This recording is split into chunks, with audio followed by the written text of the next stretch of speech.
Okay, welcome back to the Investigative Journal on this January 18th, 2016 day on our calendar. I'm your host, Greg Anthony, and you're listening to the Investigative Journal on FirstAmendmentRadio.com. You can listen to my show every evening from 6 p.m. to 7 p.m. Pacific Time, and also they play the show 11 a.m. Pacific Time if you can't catch the evening show. And if you can't catch either of those two shows, go to my website at www.arcticbeacon.com. Okay, today on this Monday, I want to get back to the Duplessis Orphans story, the one I featured Friday. Now, I featured this story way back in 2005 and 6, and spent many hours researching it, as well as talking to the principal characters, some of the victims who survived these Catholic orphanages that indiscriminately labeled children mentally ill so they could be transferred to an insane asylum, tortured, and many killed. Now, you can go back, just Google Duplessis Orphans, and you will find an amazing story. Now, I said, I think it was Friday, I said that I wanted to get in touch with Rod Viano. He is one of the main people behind getting to the truth of this. And when I talked to Rod back almost 10 years ago, he was being stonewalled. So I said to myself, let's see what's happening. Now, Rod's wife was one of the Duplessis orphans who escaped. So I wanted to find out what happened in these last 7 or 8 years. I talked to Rod a few years ago, and nothing had happened. So I checked out, started researching. First of all, sent him an email. Haven't received an email back yet. We'll call him later today. But I did check that in December of 2015, him and his wife were on a website interview, which was a video, and they were called In the Now, and he did about 30 minutes. Instead of going and playing that for you, it's basically the same things I told you Friday. The only new thing is nothing new. They haven't been able to get justice yet. It's still being covered up.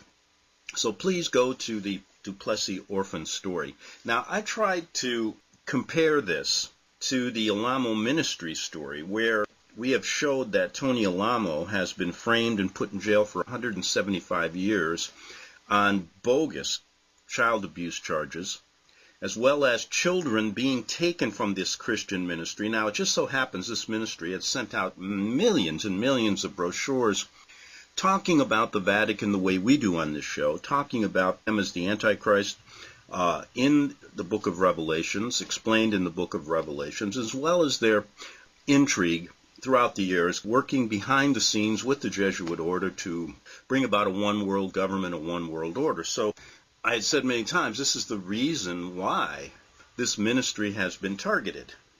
Now, I have looked into it, and it isn't just here in America that they're being targeted, but they send out brochures and have ministries that follow their lead as far as talking about the things with a full 100% truth of talking. Let's talk openly about this Vatican. And so I found out that in Africa, a number of ministers have been tortured, silenced because of this message. Just recently in Benin, now Benin is a country in Africa, and in Lokosa, Stephen Geresi said this: I want to let you know that my father has been locked up for 4 months because of the tracts he received from the Alamo ministry and distributing them. Our evangelizing team is also having a serious problem with the Catholic Church and our government. We are now facing a serious threat and are now watched by secret agents. I'm being sentenced to 5 years in prison with a fine of $102,631.50 U.S. We have submitted an appeal, and our lawyer is asking for $16,553 to continue with the defense. There are lawyers who are refusing to take the case because they are being threatened. Please keep them in prayer because of this persecution and for the Lord to help them. So you can see that this is not just something here in America. It's all over. The Vatican's tentacles spread all over the world. Start checking it out. And it's amazing the number of people that are associated with this ministry that are being persecuted all over the world. So I wanted to compare the Tony Alamo story Now, we already talked about the Duplessis orphan story and the mass graves that the Vatican was involved with when children were killed during these experiments that they were doing on them when they were transferred from Catholic orphanages. Now, Rod Bonneau and others know that these children were buried in a mass grave behind the insane asylum and orphanage, and I had even interviewed years ago one of the children who escaped that his job was to put these kids in a wheelbarrow and throw them into the grave. Well, the grave has literally been covered up. Vatican selling the property to the government, who then put a parking lot, so paved over it. But when the workers were there, they found human bones. Now, the government said no, they weren't human bones, but it was proven by many people trying to get to the truth that these could not have been bones of animals.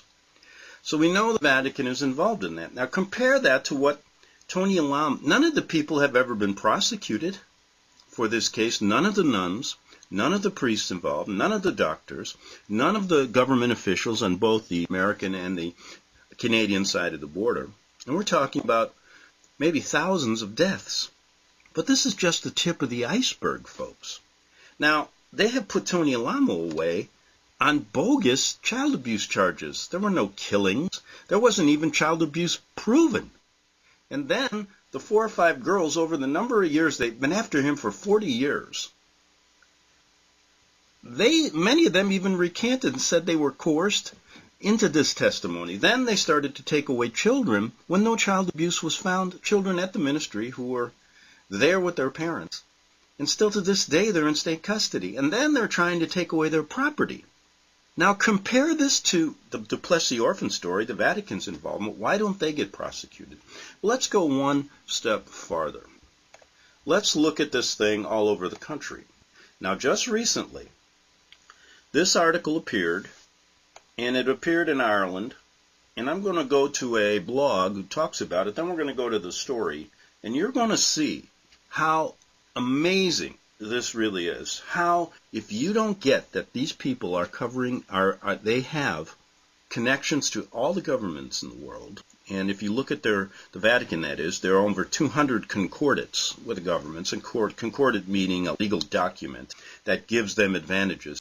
If they can go after a Christian ministry and then get away with what I'm going to read to you, something is terribly, terribly wrong.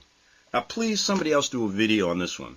A couple people just did a video on my last story of the Duplessis orphans that everybody had forgotten about. I hadn't, that's why I did it again, because I remember 8 or 9 years ago doing this story, and I knew people would forget.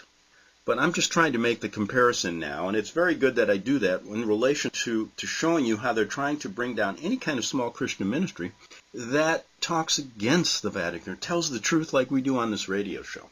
But Catholic mass grave sites. Now, just think about the Duplessis orphan story in Canada. Now, this goes even farther. Of over 350,800 missing children found in Ireland, Spain, and Canada. Catholic mass grave sites. Listen to this. The atrocity of close to 800 emaciated children's bodies buried in an Irish nun's septic tank represented the 34th child mass grave site linked this week. This is just a recent story to the Catholic Church. Pope Francis was being prosecuted by, we got that International Court of Criminal Justice, but we're not going to talk about that because it has no authority. But they're saying that he trafficked over 300,000 children during, he was involved in the Argentina dirty wars. Now, according to testimony, some orphans ended up in a child mass grave site in Spain. There were 50,000 missing native Canadian children. There have been 32 child mass grave sites uncovered so far in Canada, most of them on Catholic non-native residential school ground. And we had already gotten into the story about the residential schools years ago, and also the mission schools run by the Jesuits here, basically involved in genocide. And if you want to know more about that story, just Google Ken Bearchief. He's an investigator for the Tamaki law firm. And a number of years ago, not too long ago, they settled with the Jesuit order for over $200 and some million. And basically, the Jesuits admitting they were involved in this. And they're still allowed. They're not put in jail for this. Unfortunately, over 350,000 children suspected to be in Catholic child mass grave sites in 3 countries paled in number to the Catholic sex abuse victims across the globe. Now, I don't know where they're getting these statistics, but in November of 2013, it says, over 10 million Catholic priest child abuse cases have been documented, and these cases represented a mere fraction of the total crimes committed. Now, they're going back a lot of years, but so what?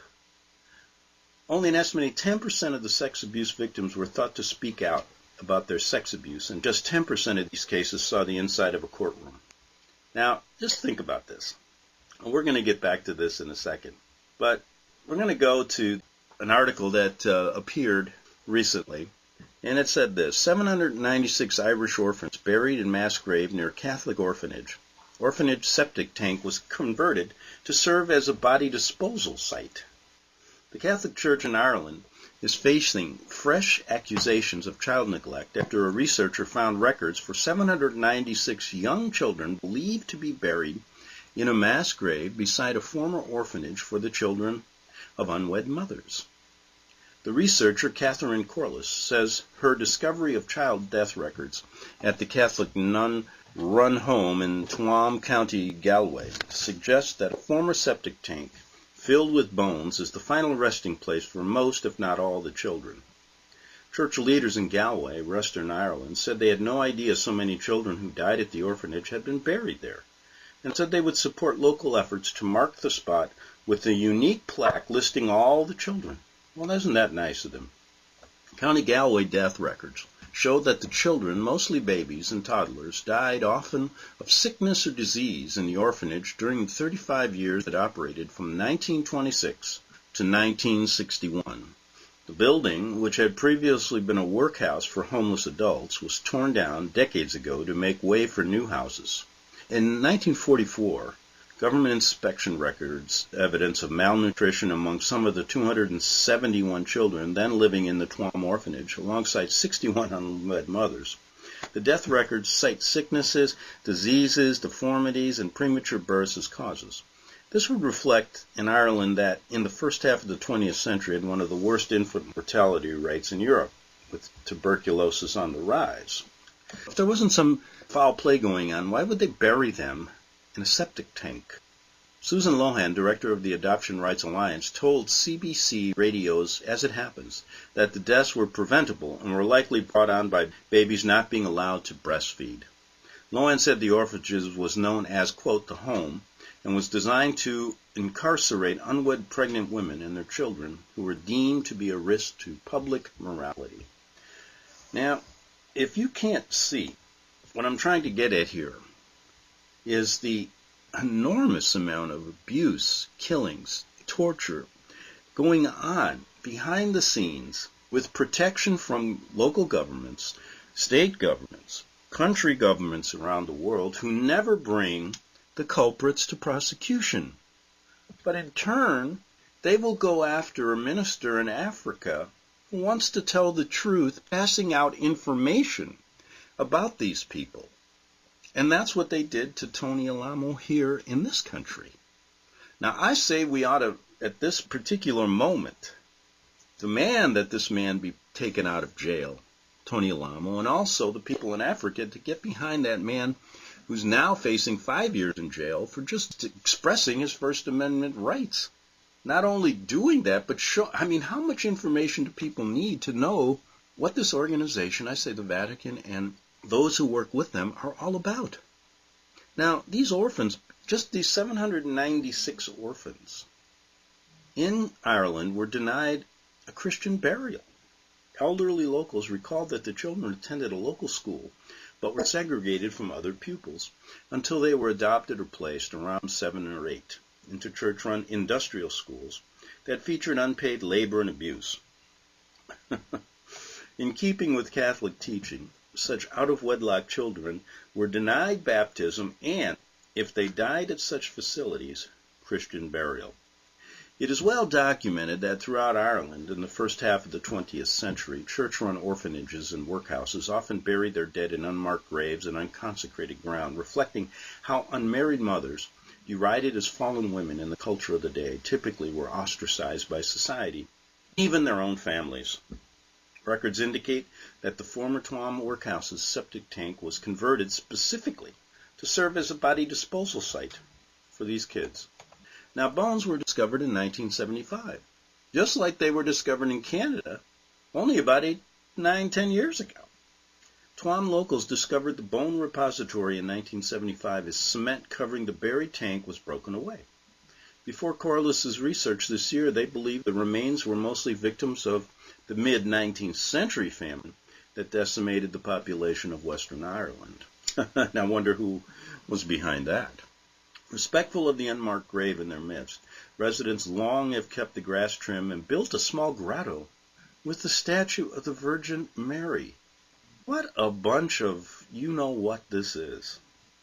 Archbishop of Tuam, Michael Neary, said he would meet leaders of the religious order that ran the orphanage, the Bon Secours Sisters, to organize fundraising for a plaque listing the names of these 796 children. Well, isn't that nice of them? And they were going to hold a memorial service.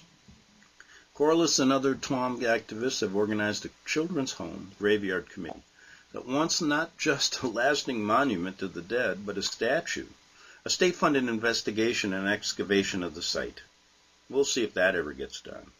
The government has declined to comment. Ireland already has published 4 major investigations into child abuse and its cover-up in the Catholic parishes, and the network of children's industrial schools, and the last of which closed in the 1990s. Well, if you want to go a little bit deeper into this, you look back to what happened. There was a movie done in 2013 talking about 22 infants who survived Ireland's Catholic homes. These children were forcibly adopted and placed into child labor situations, mainly in the U.S. Catholic officials have consistently denied they received payments for these so-called adoptions and insisting verifying documents were lost in a fire. Vatican, British Crown, and Canadian government have refused excavation of the 32 Canadian mass grave sites, believed filled with Native children. And this was going into, when we were doing a story about the mission schools in America and the residential schools run by the Jesuit order in both Canada and America, that's what we found. It was the easy way to genocide the natives. They've never wanted to hand over all the documents, and this tells you they're guilty of sin here. Now, present-day victim of the Catholic Church talking was a Jamaican and British soldier, Vivian Cunningham. Vivian, that's a man, he remained drugged in the St. George's Hospital in Stafford, England.